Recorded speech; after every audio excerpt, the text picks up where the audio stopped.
So 27 தொகுதி ஏடிஎம்கே கூட்டணியில் இருக்கக்கூடிய பிஜேபிக்கான வேட்பாளர்கள் பட்டியல் வந்து இப்போ சொல்லியிருக்காங்க. அதில் வந்து ஏற்கனவே முன்னாடியே ஒரு அனௌன்ஸ்மெண்ட் சொன்ன மாதிரி பாஜகவோட மாநில தலைவர் வந்து நயினா நாகேந்திரன் வந்து சாத்தூரில் இந்த வாட்டி போட்டிடுறாரு. அதுக்கப்புறம் தமிழிசை வந்து மயிலாப்பூரில் போட்டுட்டுறாங்க. வானதி ஸ்ரீனிவாசன் கோவை வடக்கில். இப்போ பிஜேபி சைடில் ஆல்மோஸ்ட் 27 தொகுதிக்கும் வேட்பாளர் ரிலீஸ் பண்ணியாச்சு. இதில் முக்கியமான விஷயம் என்ன அப்படின்னா, பிஜேபியோட மாநில முன்னாள் தலைவரான அண்ணாமலைக்கு சீட் இல்லை அப்படிங்கிறது தான் ஒரு கேள்விக்குறியாக இருக்குது. நாம் ஏற்கனவே போன வீடியோவில் பேசியிருக்கோம், அண்ணாமலைக்கு வந்து சீட்டு கொடுக்கறதுல இழுபறி இருக்குது அப்படின்னு. ஏன்னா பிஜேபியோட மேலிடம் இருக்கு இல்லையா, தலைமையோட இந்த டெல்லி சைடில் வந்து அண்ணாமலை கண்டிப்பாக இந்த எலெக்ஷனில் போட்டியிடணும் அப்படின்ற மாதிரி ஒரு விஷயம் சொன்னாங்க. ஆனால் அண்ணாமலைக்கு இந்த எலெக்ஷனில் போட்டியிடுறதுல விருப்பம் இல்லை. பாஜக மேலிடம் கொடுத்த அழுத்தம் காரணமாக தான் அண்ணாமலை நிற்க போகிறதா சொல்கிறாரு. ஆனால் அண்ணாமலைக்குமே இந்த எலெக்ஷனில் நிற்கிறது விருப்பம் இல்லைன்றதுனால மற்ற பாஜகவில் உள்ள மற்ற நிர்வாகிகள் உறுப்பினர்கள்லாம் இருக்காங்களே, அவங்களுக்குமே இது ஒரு கலக்கமான விஷயமா தான் இருக்குது. ராசா அவருடைய பேசின ஆடியோ ஒன்று லீக் ஆகி சோஷியல் மீடியாவில் பயங்கர வைரலாக போயிட்டு இருக்கு. ஸோ அந்த ஆடியோவில் என்ன பேசியிருக்காங்க அப்படின்னா, கலைஞரோட இறுதி காலத்தில் வந்து அவரை வந்து ஒரு கைதி போல தான் ஸ்டாலின் வச்சுருந்ததா அப்படின்னு ராசா சொல்கிறாரு. அதுக்கப்புறம் அவரோட இறுதி கால டைமில் வந்து கனிமொழிக்கும் ஸ்டாலினுக்குமே பிரச்சனை இருக்குது அப்படின்ற மாதிரி சொல்கிறாங்க. அது காரணமாக தான் இந்த எலெக்ஷனில் வந்து அவங்க போட்டியிடலை, அவங்களுக்கு சீட்டு கொடுக்கல, தொகுதி கொடுக்கல அப்படின்ற மாதிரி சொல்கிறாங்க. கனிமொழி அரசாங்கம் கொடுப்பாரு, கலைஞர் வாங்கி கொடுத்ததால ஸ்டாலின் தான் நம்மள. நீங்க கனிமொழி ஜெயிலில் இருக்கீங்க. செல்வ பெருந்தகை அவர் வந்து 85% வேட்பாளர்கள் வந்து ஃபிக்ஸ் பண்ணிட்டோம், இன்னொரு 15% தான் பாக்கி இருக்கு அப்படிங்கிற மாதிரி சொல்லியிருக்காங்க. ஸோ 85% எப்படி அவர் தேர்ந்தெடுத்தார், எப்படி என்னன்றதுலாம்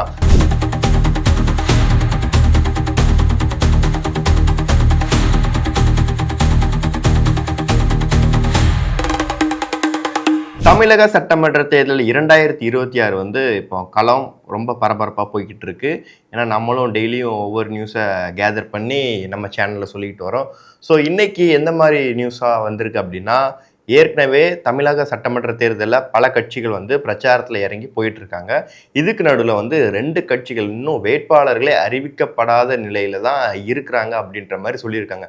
அது 2 கட்சிகளும் ஒரு தேசிய கட்சிகள்ங்கிறது எல்லாருக்குமே ஒரு அதிர்ச்சியாக தான் இருக்குது. என்ன அப்படின்னா, பிஜேபியும் காங்கிரஸும் வேட்பாளர்களை இன்னும் அறிவிக்கல அப்படின்ற மாதிரி காலையில் நியூஸ் வரைக்கும் இருந்துகிட்டு தான் இருந்துச்சு. என்ன இவங்க 2 பெரிய கட்சிகள், இத்தனைக்கும் 2மே கூட்டணி கட்சிகள் இருக்கக்கூடிய திமுக அதிமுகவை வேட்பாளர்களை அறிவிச்சு அவங்களும் பிரச்சாரத்துக்கு போயிட்டு இருக்காங்க. ஸோ கூட்டணி கட்சிகளில் இருக்கக்கூடிய 2 முக்கிய கட்சிகள்லையும் உள்ள முதன்மையான கட்சிகள் தான் பிஜேபி காங்கிரஸ். ஏன்னா 2மே தேசிய கட்சிகளாக இருக்கக்கூடிய நிலையில இன்னுமே வேட்பாளர்களை வந்து இவங்க அனௌன்ஸ்மெண்ட் பண்ணலை அப்படின்றது தான் ஒரு பெரிய குழப்பமாக இருந்துகிட்டு இருந்துச்சு.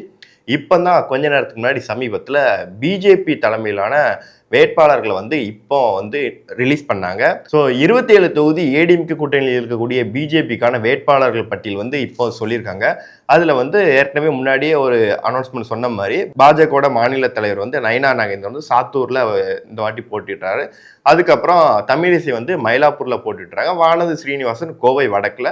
அதுக்கப்புறம் எல் முருகன் வந்து அவினாசியில் போட்டிடுறாங்க. ஸோ இந்த மாதிரி முக்கியமான தலைவர்களை இந்தந்த தொகுதியில் போட்டிடுறாங்க அப்படின்னு அவங்களும் ஒரு லிஸ்ட் வந்து ரிலீஸ் பண்ணாங்க. ஸோ இதில் என்ன ஒரு விஷயம் என்னன்னா, காலையில் வந்து இன்னைக்கு வந்து தஞ்சை மாவட்டத்தில் உள்ள மாவட்ட துணைத் தலைவர் ஒருத்தர் வந்து முரளிதரன், ஸோ அவர் வந்து பிஜேபியில் இன்னும் வேட்பாளர்கள் வந்து யாருமே நியமிக்கலை, அஃபிஷியலாக அனௌன்ஸ்மெண்ட் வரல. அப்படி இருக்கிறப்போ இவர் வந்து என்ன பண்ணுறாரு அப்படின்னா, வேட்புமனு தாக்கல் பண்ணிட்டு பிரச்சாரத்துலையும் கலந்துட்டு போயிட்டு இருக்காரு. ஸோ இதை தெரிஞ்சுக்கிட்டு பிஜேபி உள்ள மாநில தலைவர் நயினா நாகேந்திரன் வந்து அவரை உடனடியாக டிஸ்மிஸ் பண்ணிட்டாங்க. கட்சியில் உள்ள முக்கிய பொறுப்புல இருந்தும் அடிப்படை உறுப்பினர் பதவியிலிருந்தும் டிஸ்மிஸ் பண்ணிட்டாங்க. என்ன காரணம் அப்படின்னா, இவர் சொல்றது என்ன அப்படின்னா, கட்சியில் உள்ள கட்சியின் பெயரை அவமதிக்கிற விதமாகவும் கட்சியோட தலைமையை மதிக்கல அப்படிங்கிற மாதிரி குற்றச்சாட்டு வச்சு அவரை நீக்கிட்டாங்க. காரணம் என்னன்னா, அவங்க இன்னும் அஃபிஷியலாக வேட்பாளர்களை ரிலீஸ் பண்ணலை. பண்ணுறதுக்கு முன்னாடியே இவர் வந்து வேட்புமனு தாக்கல் பண்ணிட்டு பிரச்சாரமும் பண்ணிட்டாரு. ஸோ அவருக்கு என்ன அவசரமோ தெரில, இம்மிடியேட்டாக இவங்க என்ன பண்ணுறது, நான் போகிறேன் வேட்புமனு தாக்கல் பண்ணிட்டு பிரச்சாரம் பண்ணுறேன் அப்படின்ற மாதிரி அவர் சைடில் போனதுனால இங்கேருந்து இங்கே டிஸ்மிஸ் பண்ணிட்டாங்க. இப்போ அவர் வந்து அப்படியே கிடக்கிறார். இப்போ பிஜேபி சைடில் ஆல்மோஸ்ட் 27 தொகுதிக்கும் வேட்பாளர் ரிலீஸ் பண்ணியாச்சு. இதில் முக்கியமான விஷயம் என்ன அப்படின்னா, பிஜேபியோட மாநில முன்னாள் தலைவரான அண்ணாமலைக்கு சீட் இல்லை அப்படிங்கிறது தான் ஒரு கேள்விக்குறியாக இருக்குது. நாம் ஏற்கனவே போன வீடியோவில் பேசியிருக்கோம், அண்ணாமலைக்கு வந்து சீட்டு கொடுக்கறதுல இழுபறி இருக்குது அப்படின்னு. ஏன்னா பிஜேபியோட மேலிடம் இருக்கு இல்லையா, தலைமையோட இந்த டெல்லி சைடில் வந்து அண்ணாமலை கண்டிப்பாக இந்த எலெக்ஷனில் போட்டியிடணும் அப்படின்ற மாதிரி ஒரு விஷயம் சொன்னாங்க. ஆனால் அண்ணாமலைக்கு இந்த எலெக்ஷனில் போட்டியிடுறதுல விருப்பம் இல்லை. காரணம் என்னன்னு கேட்டோம்னா, அவர் வந்து கேட்குற தொகுதியை இவங்களால கொடுக்க முடியல. அவர் கோவை வடக்கு தான் கேட்குறாரு. ஆனால் கோவை வடக்கில் வானதி ஸ்ரீனிவாசன் போட்டியிடுறதா இவங்க ஏற்கனவே அனௌன்ஸ்மெண்ட் அந்த தகவல் வந்து ஃபிக்ஸ் பண்ணி வச்சுட்டாங்க. அப்படி இருக்கிறப்ப ஒரே தொகுதி எப்படி 2 பேரும் கேட்கணுங்கிற மாதிரி இவங்க சைடில் 2 சைடும் ஒரு காம்ப்ரமைஸ் பண்ண முடியாமல் அண்ணாமலைக்கு ஒரு 3 தொகுதி சொல்கிறாங்க. உதாரணத்துக்கு திருவாரூர், ராமநாதபுரம் அந்த மாதிரி தொகுதி சொல்கிறப்போ அவருமே இல்லை, எனக்கு இந்த மாதிரி தொகுதியில் நின்னா என்னால் சக்ஸஸ் ஆக முடியாது அப்படின்ற மாதிரி, சரி வேணாம் நான் நிற்கல அப்படின்ற முடிவில் இருந்துட்டார். இதுவுமே பாஜக மேலிடம் கொடுத்த அழுத்தம் காரணமாக தான் அண்ணாமலை நிற்க போகிறதா சொல்கிறாரு.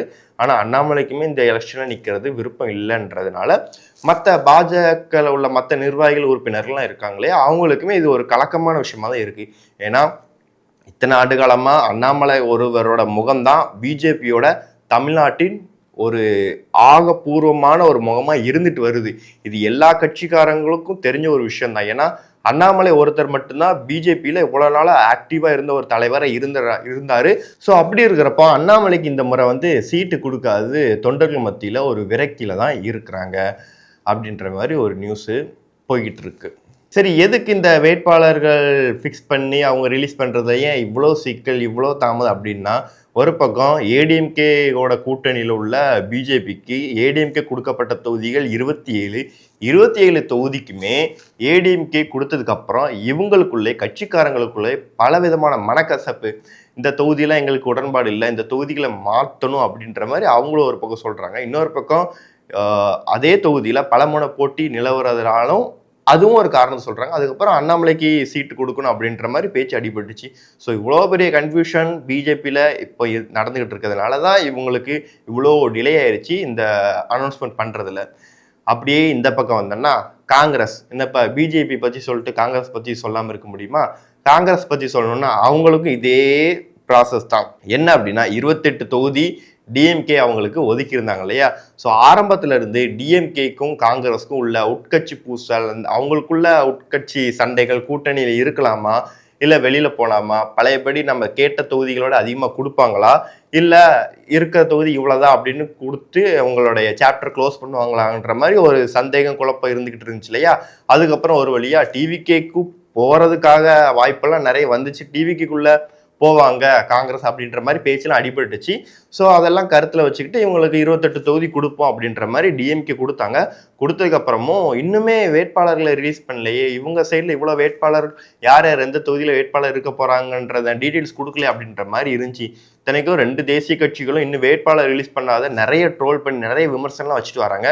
என்னன்னா இன்னும் ஏப்ரல் 6ஆம் தேதி வந்து வேட்புமனு தாக்கல் முடிய போகுது, லாஸ்ட் டேட். ஸோ அன்னைக்கு தான் வேட்பாளர்கள் ரிலீஸ் பண்ணி அன்னைக்கு வேட்புமனு தாக்கல் பண்ண போகிறாங்களா அப்படின்ற மாதிரிலாம் கேள்விகள்லாம் எழுந்துச்சு. அதுக்கப்புறம் பார்த்தா காங்கிரஸ் சைட்லேயும் நிறைய விதமான பிரச்சனைகள், நிறைய விதமான விமர்சனங்கள் இருக்குது காங்கிரஸ் அந்த கட்சிக்குள்ள. என்ன அப்படின்னா செல்வ பெருந்தகை அவர் வந்து 85% வேட்பாளர்கள் வந்து ஃபிக்ஸ் பண்ணிட்டோம், இன்னொரு 15% தான் பாக்கி இருக்கு அப்படிங்கிற மாதிரி சொல்லியிருக்காங்க. ஸோ 85% எப்படி அவர் தேர்ந்தெடுத்தார் எப்படி என்னன்றதுலாம் அவங்க சைடு ஒரு யோசனையில தான் இருக்காங்க. என்ன அப்படின்னா இன்னொரு பக்கம் முக்கியமான சில தொகுதியில் உள்ள வேட்பாளர்கள்கிட்ட அவர் பணம் வாங்கிட்டு தான் வேட்பாளர்களை குறிச்சிருக்காரு. வேற யாருக்குமே பெருசா அவர் வந்து வேட்பாளர்களை சொல்லலை, கட்சியில் இவ்வளோ உழைச்சவங்களுக்குலாம் ப்ரிஃபரன்ஸ் கொடுக்கல அப்படின்ற மாதிரி நிறைய போராட்டம்லாம் பண்ணிட்டு இருந்தாங்க அங்கே சத்தியமூர்த்தி பவனில். ஸோ அதுக்கப்புறம் இன்னுமே இவங்க ரிலீஸ் பண்ணலை, இன்னும் காங்கிரஸ் கட்சியில் உள்ள வேட்பாளர்கள் வந்து யாரும் என்னென்னு டிசைட் பண்ணல. ஸோ தலைமை, அதாவது ராகுல் காந்தி, மல்லிகார்ஜுனா, ஸோ அவங்கெல்லாம் டிஸ்கஸ் பண்ணி எந்தெந்த வேட்பாளர்கள் எந்தெந்த தொகுதிக்கு போடணும் அப்படின்ற மாதிரி பேசிட்டு ஒரு முக்கியமான 3 தொகுதியில் வந்து ஃபிக்ஸ் ஆகிருக்கு அப்படின்ற மாதிரி சொல்கிறாங்க. அந்த முக்கியமான 3 தொகுதியை விட்டுட்டு மற்ற தொகுதிகள் இன்னும் கிளாரிஃபிகேஷன் பண்ண வேண்டியது இருக்குது அப்படின்ற மாதிரி சொல்கிறாங்க. ஸோ எல்லாம் முடிஞ்சதுக்கப்புறம் காங்கிரஸில் அநேகமாக இன்னைக்கு இல்லைன்னா நாளைக்குள்ளே வேட்பாளர்கள் ஃபிக்ஸ் பண்ணி அவங்க டீட்டெயில்ஸ் வந்து கிளாரிஃபை பண்ணி ரிலீஸ் பண்ணுவாங்கன்னு நினைக்கிறேன். பார்ப்போம், இன்னும் ஓரிரு நாட்கள் 2 நாளில் தெரிஞ்சிரும்னு நினைக்கிறேன் காங்கிரஸ் கட்சியில் உள்ள வேட்பாளர்களுக்கு எந்தெந்த தொகுதி கொடுக்க போறாங்க அப்படின்னு. ஸோ இதெல்லாம் ஒரு பக்கம் இருக்கா. நேத்து ராசா, அதாவது திமுகவினுடைய எம்பி இருக்கார் இல்லையா, ராசா அவருடைய பேசின ஆடியோ ஒன்று லீக் ஆகி சோஷியல் மீடியால பயங்கர வைரலா போயிட்டு இருக்கு. ஸோ அந்த ஆடியோவில் என்ன பேசியிருக்காங்க அப்படின்னா, கலைஞரோட இறுதி காலத்தில் வந்து அவரை வந்து ஒரு கைதி போல தான் ஸ்டாலின் வச்சுருந்ததா அப்படின்னு ராசா சொல்கிறாரு. அதுக்கப்புறம் அவரோட இறுதி கால டைமில் வந்து கனிமொழிக்கும் ஸ்டாலினுக்குமே பிரச்சனை இருக்குது அப்படின்ற மாதிரி சொல்கிறாங்க. அது காரணமாக தான் இந்த எலெக்ஷனில் வந்து அவங்க போட்டியிடலை, அவங்களுக்கு சீட்டு கொடுக்கல, தொகுதி கொடுக்கல அப்படின்ற மாதிரி சொல்கிறாங்க.